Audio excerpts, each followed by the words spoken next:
Good morning students.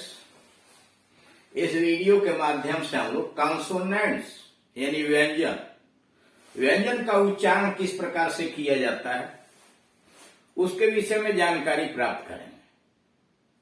आप जानते हैं कि इंग्लिश के अंतर्गत या अन्य किसी भी भाषा के अंतर्गत उच्चारण का बहुत महत्व होता है।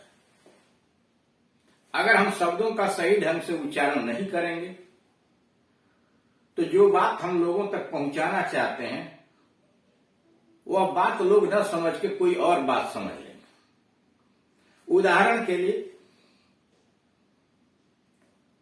मान लीजिए हमको कहना है सोना, स्लीप, SLEEP, स्लीप यानी ल पर बड़ी की मात्रा स्लीप, और हमने कह दिया स्लिप, SLIP। तो हम कहना चाहते थे सोना, स्लीप, और कह दिए स्लीप यानी खिसकना। कहना है हमको धनुष तो कहना चाहिए बो, और कह दिया बाऊ तो बाऊ का मतलब लोग समझेंगे सर झुका के अभिवादन करने के लिए कह रहा है। तो इस तरह से आप देख रहे हैं कि इंग्लिश के अंतर्गत उच्चारण का बहुत महत्व है कि हम कैसे सही ढंग से अंग्रेजी पढ़ेंगे, कैसे सही ढंग से बोलेंगे। कोई भी यह तो नहीं कह सकता कि हम परफेक्ट हैं, फिर भी परफेक्ट तक पहुंचने के लिए प्रयास तो हम कर सकते हैं, उसके निकट तो जा सकते हैं। कम से कम तो त्रुटियां हो सकती हैं। कारण यह है कि यह विदेशी भाषा है, हम हिंदी भाषी लोग हैं, गलतियां तो होंगी, लेकिन जितना कम से कम गलतियां हो, इसलिए कि उच्चारण का केवल सुन के ही उच्चारण किया जा सकता है। ऐसे इसका कोई नियम नहीं है कि जो लिख दिया जाए, जब आवाज सुनेंगे, दूसरे को बोलते हुए सुनेंगे, तो वही आप नकल करके उसका उच्चारण कर सकते हैं। आप जानते हैं कि इंग्लिश के अंतर्गत 26 अल्फाबेट होते हैं, यानी 26 वर्ण होते हैं इंग्लिश के वर्णमाला में, जिसे AEIOU 5 वावल्स कहलाते हैं और शेष 21 कंसोनेंट कहलाते हैं, व्यंजन कहलाते हैं।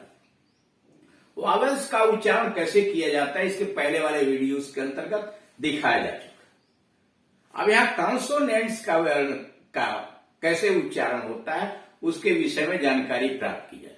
जब सभी वर्णों का उच्चारण आप जान लेंगे तो शब्दों का उच्चारण आसानी से करेंगे और कोई भी वाक्य या पैसेज पढ़ने में आपको आसानी हो जाएगी। शुद्ध रूप से आप उसका उच्चारण करके पढ़ सकते हैं।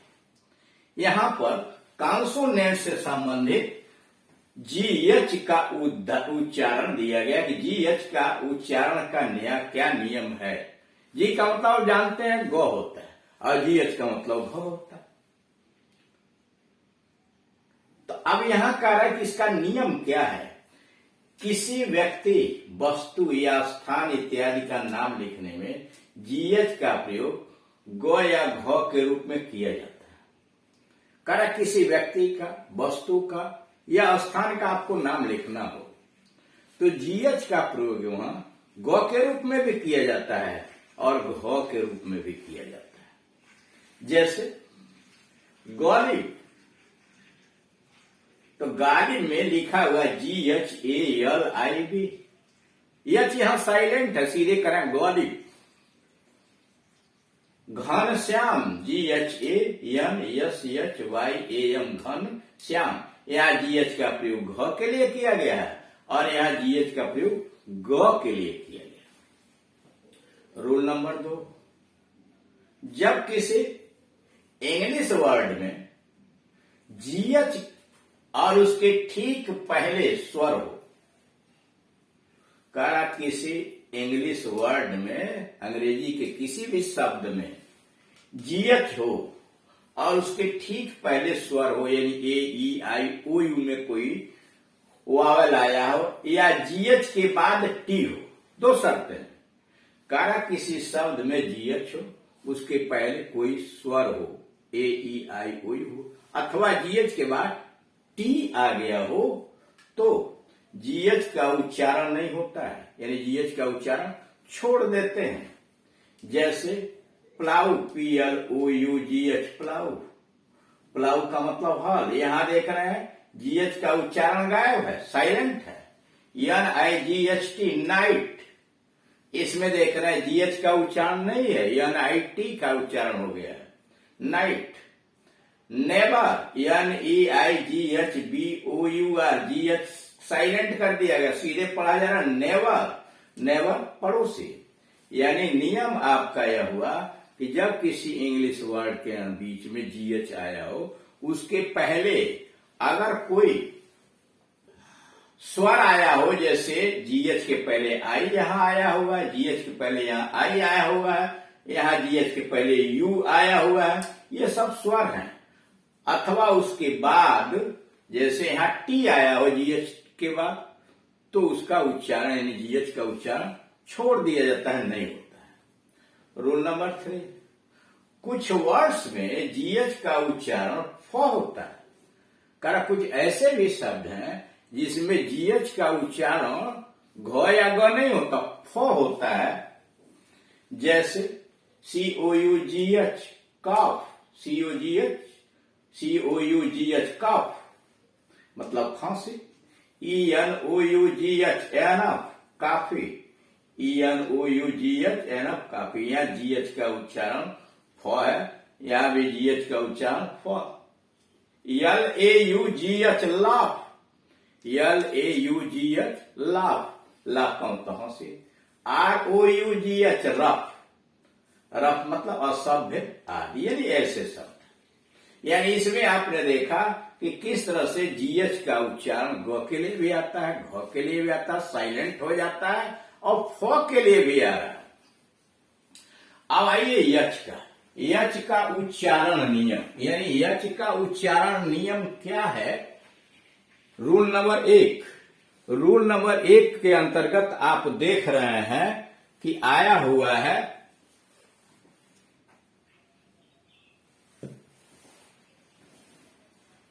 यच का उच्चारण ह होता है। करा यच का उच्चारण सामान्यतया ह होता है,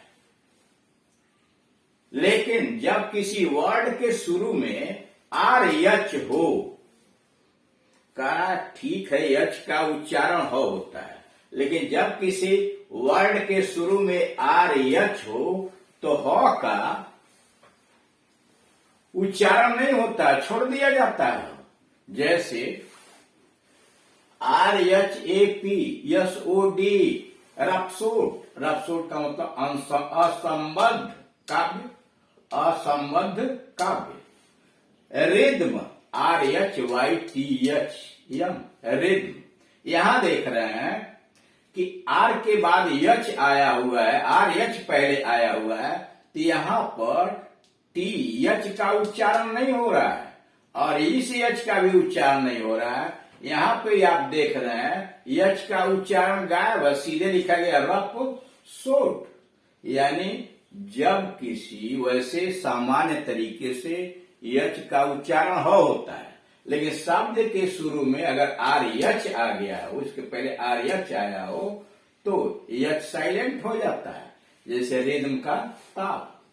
रूल नंबर 2, कुछ वर्ड्स में यच का उच्चारण हो न होकर कुछ और हो जाता है।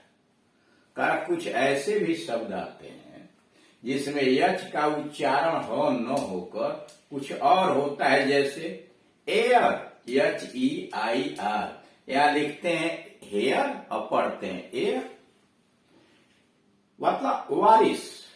ऑनेस्ट HONEST, यहां यच साइलेंट है तो honest. Honorary HONORARY honorary, honorary. माननी ऑनररी, मानरी।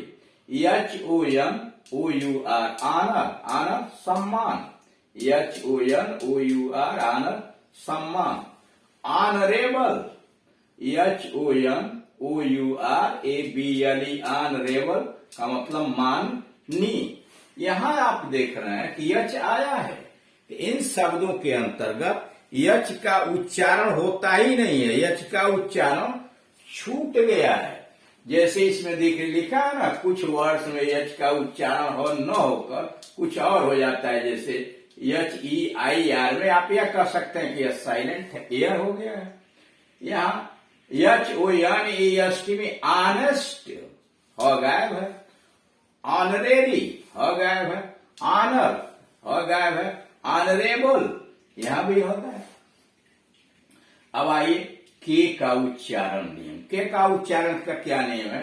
के का उच्चारण क होता है, ठीक है, के का उच्चारण क होता है, परंतु जब किसी वर्ड के शुरू में के यन हो, करा के का उच्चारण क होता है, लेकिन परंतु जब किसी वर्ड के शुरू में के यन हो तो के का उच्चारण नहीं होता।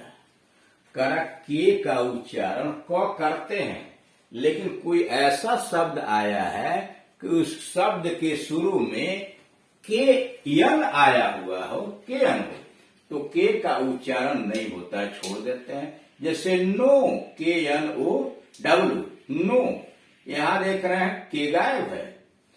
निट, KNIT, निट, बोलना, के यन आया है, यानी के का उच्चारण क होता है, लेकिन के यन अगर वर्ड के शुरू में आया है तो वहां के का उच्चारण छोड़ दिया जाता है।